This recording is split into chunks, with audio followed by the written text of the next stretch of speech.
আসসালামু আলাইকুম রহমতুল্লাহ। প্রিয় কলিজার ভাই বোনেরা, বিএনপির নেত্রী আশরাফি পাপিয়া নাম তো এ পর্যন্ত আমরা যেই কজন দেখছি সবগুলাই ভেজাল। আর এটা প্রকাশ পাইছে এখন। প্রবাসীদেরকে নিয়ে কুরুচিপূর্ণ কথাবার্তা বলেছেন। প্রবাসীদেরকে প্রবাসীদের ভোটাধিকার প্রয়োগ করার কথা ছিল, এটাকে নিয়ে তুচ্ছ তাচ্ছিল্য। প্রবাসীরা এই সেই, প্রবাসীরা দেশের জন্য কিছুই করে নাই। তিনারাই করেছেন দেশের জন্য সবকিছু।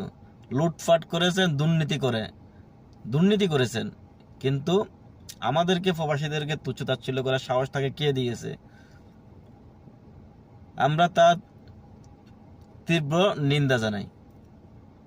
এই সমস্ত ফালতু লোক দ্বারা বিএনপির ক্ষতি হবে, বিএনপির লাভ